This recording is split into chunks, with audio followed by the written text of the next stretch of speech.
All right, what's up, everybody? Welcome back to Sudden Victory TV. We just concluded Week 3 of the NFL. Moving on to Week 4 and buys coming forward. So just a little heads up for you fantasy players out there. Start strategizing now. And if you don't know how to strategize, you starting to take some L's, my friend. Yeah, here's when everybody's starting 3-0 in fantasy. And life comes at you fast. So we're going to move into it. We had a little bit longer episode last time, but we want to cut that down. Number one, going forward. Aaron Rodgers and the Packers, man. They started slow. People weren't sure how they were going to, get going with a new coach. And everyone says Aaron Rodgers doesn't have playmakers around him. But I think that 100% the Packers are on the right path. They're 3-0. And I think that they are real going forward. If you look at this, Aaron Rodgers is the master, dude, of drawing people off sides and then throwing the Hail Mary. And once again, it was no different this week. He defensive end jumps. He saw his opportunity, told him go, launches it. You can see that right here. Launches it down the field and touchdown. Declined the penalty. There's no offsides after that, and Packers are up. That is classic Aaron Rodgers, and that's what I'd like to see at 34, 35 years old. The most elite in the game. One of the best to do it. One of the best to ever do it. 12. Yeah. And you know what? I'm scared to play them this Thursday. Eagles, man, we're about to be maybe 1-3, my friend, and it's not looking good. Well, it was a strange start, and then I think it was just a mix of he didn't play any preseason, and then the first week you're playing the Bears, and then he starts to carve up the Bears, and no one else has been able to do that really since. So Bears had a strong showing tonight against the Redskins. Rodgers. And yeah, it's crazy. Aaron Rodgers isn't back. He never left. He just getting going again. Rodgers on the floor, they're looking nice. And that defense is complementing that offense very well. And you know what? I think that not changing the offense too much and kind of keeping the offense efficient enough for Rodgers is... Yeah, they got the running going. Dividends. After week 1, everybody complained about, they're not even running Aaron Jones or whatever, but they got that going. Yeah, that's all you need. It's just a little bit of time for Aaron Rodgers and he gets it going. Moving forward, I'm sorry, man. Eagles cannot help but to be in exciting games for all the wrong reasons. They make mistakes too early, and it takes too much effort to climb out of, but it makes for great TV. If you're not an Eagles fan, they're great games to watch. But it sucks seeing so many turnovers and mistakes being made in the first and second quarter, and then great football being played in the third and fourth. And it sucks because they should be 3-0 right now, but early mistakes have really cost them. Dropping babies, man. Aguilar dropping babies. Unlike Aguilar. Oh, unlike Aguilar. You know what? I can't say enough, but I'm not going to say it all because there's too much to say. Yeah. Got to do better.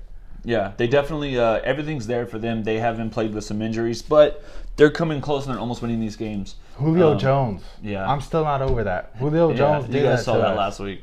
But anyways, Eagles need to clean up the early of the games, and they'll be fine. I feel like down the stretch, they're going to get it worked out. Carson holds on to the ball too long. Once he gets out, they need to get him some earlier options. Whether or not he takes those, that's a different story, but... he stares his receivers down. Yeah. Too long, and it's not that he stares them down and it's one option. It's that he's constantly looking for the better option. And I'll tell you what, sometimes you just got to go with the best read off the bat. And you know what? He wouldn't take so many hits, and I hate to say this, if he would just get the ball off on the first read right off the bat, and that's all I'll say. You go back to Aaron Rodgers. Aaron Rodgers, he has plenty of big plays, but he has way more short, shallow plays, little wheel routes, slant routes, things like that. And tailoring to your strengths. And that's how he beat the Bears in the first matchup, was because he stopped going for the long balls. He got a couple of them there, but anyways, we're not going to hang up on this. Eagles, do better. You'll win games. Third thing, Jacoby Brissett is the Colts quarterback. He is playing amazing football right now, and I don't think Colts have anything to worry about. Colts fans and Colts themselves. He's playing amazing. He started the game 16 for 16. Passing, it's phenomenal. It's like, it sucks to see a Pro Bowler and your franchise quarterback leave, but I feel like he, with Jacoby Brissett having that really bad season 2 seasons ago and then sitting behind Luck again, and then now it's his team, has done him great, and I think they're going to be fine going forward. Feed Marlon Mack More. He needs to stay healthy. Him and T.Y. Hilton, and they're going to be good. Malik Hooker played, the third and fourth quarter with a torn meniscus in his knee? Yeah. What a beast. Yeah. I mean, the guy's making one-handed snags, playing with torn meniscus. He'll be back in a few weeks. The Colts, they're looking like they might win this division because Bill O'Brien and the Texans can't seem to get their shit together when calling plays. But anyways. And then the next thing, which has been a huge story throughout whenever the draft happened, through the beginning of the season and whatever, Daniel Jones for the Giants finally made his first start over Eli Manning. Damn, he died! They benched Eli, put Daniel Jones in, and he comes in, throws for almost 400 yards. There's this one amazing throw that he made to, I guess it'll be right here, made to Sterling Shepard, where it's right on the sideline in the end zone. Sterling toe tap, gets it down. Daniel Jones throws 2 touchdowns, runs in 2 touchdowns, leads them back from an 18-point deficit, I believe it was, for the first time in, I think, since 1949 or some crazy year of stats, and they win the game. And I don't think that, I know that this is what Giants fans wanted, but they were a little bit concerned with Daniel Jones being drafted as the new quarterback. But once again, I don't think, it's only been 1 week, but I don't think they have anything to worry about going forward. Mike Evans. The other point of that story was the Buccaneers in that game. They didn't get robbed, but they definitely got outplayed at the end. But not for lack of effort. I don't take back, because Jameis Winston is not a good quarterback, but he did have a good week. Throws for, I think, 3 touchdowns. Mike Evans had 3 touchdowns, 2 or 3 touchdowns, 46 points or something in fantasy. It's balling crazy. Out of control. He actually had that highlight there. I'll put it up right there. Oh yeah. He drops in that long ball to Mike Evans in the end zone. You think it could be picked off, but you're not going to pick off Mike Evans if he can get one hand on the ball. Mike Evans. I'm not going to give too much credit to the Giants yet, because the defense is they got to play without Saquon Barkley for the next Saquon goes down few weeks, and I'm going to have to see how Daniel Jones does in the next week or two. But I'll tell you what, the man's real, the man's good, the man has it. Yeah, he's not afraid to run, which Eli was. Eli could never get out of the pocket, and he could never take off and pick up a few yards. Bro, Eli was scared to hop out that wheelchair. Yeah, that's what the problem was. Daniel Jones is not. Yeah. Next thing, Panthers. Cam Newton, they officially ruled him out. Kyle Allen came in and started the game actually against, we mentioned it last week, Kyle Allen started against Kyler Murray, Kyler Murray was his backup at A&M. It was the big story all week. They asked Kyler about it, and he's all, I don't care about that. Comes in, Kyle Allen throws 4 touchdowns, throws this amazing one to DJ Moore, and just carves up the Cardinals defense. And Cardinals defense is one of the worst defenses in the league, but Panthers came out, got it done. They're now in second place in that division, and good moving forward. They have already ruled out Cam for the next game, which I think is good. Keep him out till after week 6, till after the bye. Let him get some rest. You don't need to put everything on his back and on his shoulders, especially when he's hurt like he is. Give Kyle Allen a couple more games and see if maybe you have a solid backup or if it's just a fluke game. But I think that it was a great game that the Panthers organization and the Panthers fans needed, and it was exciting to watch. I think that I was reading on Twitter today that people are already talking about Cam getting cut by 2020 and them saving that $18 million in doing so.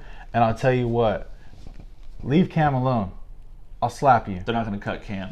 Never, right? Never. But you know what? You see these guys with NFL in their name, and they're saying, oh, it was nice knowing you, Cam. You leave Cam the hell alone. Cam's the king of the Carolinas, and they've invested a lot in that team around him, and he's been literally the only player on that team until they got Christian McCaffrey. And he's literally carried the organization, and without him, they would have been a dumpster fire like the Buccaneers, like the Giants, and everybody else. He's still signed through next year, and I don't think he's going anywhere unless he has some kind of serious injury. Stupid. Moving on. We're hanging up too long. Let's go to halftime. Right. We defend Cam on this shit. Yeah. Sorry. Halftime highlights, and I really hate to bring up this again, but Paul Agnew with that kickoff return in the Eagles game, the 100 yards, and he takes it all the way home. He did that. And it was someone that got benched the week before, and then he comes out, kick return touchdown, always exciting. I don't care who does it. First ever kickoff return to the house. Yeah.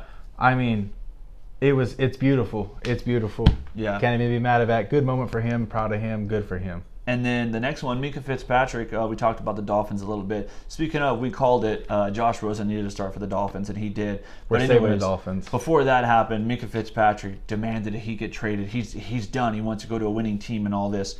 Well, welcome to being on the Steelers. Kyle Juszczyk went ahead and welcomed him in that game with this little stiff arm and just tosses him over to the side. He did do some cool things and got an interception and stuff in that game, but the highlight for me was him getting clowned the way that he tried to clown the Dolphins when he left. Oh, tell him, Corey. Tell him. Clowning the Dolphins. I mean, this damn guy, how are you going to leave the Dolphins like that? You stay on your team, you take your licks, you take your wounds. Dude, that's go on what with it is, your damn man. day. Like, there's not everybody can go to the Patriots. Sorry. You get drafted to the NFL, you should just appreciate that. And if you're not willing to be on a team when they're bad, you don't deserve to go to a team that's good. You stay there. You look at Jamal Adams, like I'm sure he's frustrated on the Jets. This was supposed to be a great year. It's starting a little bit rough, but he's sticking it out. Whatever, we're not going to get hung up on that. Going forward, I mean, it's literally the human highlight. What's Mahomes going to do next? Look at this little hidden ball trick that he plays on play action. He just puts it down there behind his hip and then flicks it out there to Travis Kelce. Insane. If you haven't watched that, you're going to get to see it. And then another point in that game, he's backing up as he's getting blitzing off the back foot, throws a touchdown, just drops a dime, stuff that quarterbacks are not supposed to be able to do. It's unfair and it's unreal and it's unbelievable stuff he does. Yeah, and then you had this highlight from Evan Ingram with a little one-handed grab. Phenomenal. Evan Ingram's having a year, by the way. Yeah. Do you have anything else before we move forward? You've hit all of my damn beautiful points today, man. Okay. I just want to say Minka Fitzpatrick also got his first interception for the Steelers. Good for him. Not good for him. She shouldn't have acted that way. So, we got 2 minutes left. We're going to wrap this up. We got a handful of 0-3 teams and a handful of 3-0 teams. Who's real, who's fake? The 0-3 teams, Dolphins, Jets, Broncos, Bengals, Steelers, Redskins, and Cardinals. Is any of those real? Do you think any of them are coming out of the 0-3 category? I will tell you this right now. I think the only team that's might make it out of the 0-3 category and possibly make it to the playoffs might be the Bengals. That was my only maybe pick was the Bengals. 3-0 teams, you got Patriots, of course. You got the Bills, Chiefs, Cowboys, Rams, Niners, Packers. In my opinion, the real ones are, of course, the Patriots and the Chiefs. Like we stated last week, the Cowboys, I think, are real. Those are my lock-ins. Packers and Lions aren't 3-0, but they are undefeated. They look good to me, and I think that they have a really good chance at making playoffs. It's going to come down between that division, and then I need to see more from Bills, Rams, and Niners to really think about what they're going to do. But I do like the Bills, and they play Patriots this week. I'm still not completely sold on the Packers yet. After seeing what the Bears did on Monday night, I still think that defense is the truth in the North. And I'm not completely sold on how the Cowboys are yet. After seeing the troubles they had against the Dolphins. I mean, the Dolphins. You should have rolled the Dolphins by possibly 40 points. I'm not completely sold. However, they still are a playoff team. I'm just not sold on them being the complete Super Bowl caliber team yet. I am completely sold on Patriots and Chiefs because Mahomes and Brady. Yeah. Mahomes and Brady. And I do think it's going to be Chiefs in the Super Bowl this year. I think they learned from last year. Yes. And then it's going to come down to Packers and Cowboys for the NFC. So, do you have Packers and Cowboys and the catch. They don't rule it a catch. Do you have anything else do you want to add before we wrap this up? Watch the games this week. It's going to be a doozy. Eagles, Packers, Thursday night in 4K if you got satellite. Yeah, so at Sudden Victory TV, follow us on YouTube, subscribe on YouTube, follow on Instagram. And until next week, we will see you then. Peace. Allen again, he's got a wide open tight end on the outside. Dawson Knox breaks a few tackles, barrels through another one. He's inside the 25-yard line. He was like a battering ram. Reminded me of a rookie Jeremy Shockey with the New York Giants. Very similar play Shockey had as a rookie. Dawson Knox said, hey, Josh Allen, you're not the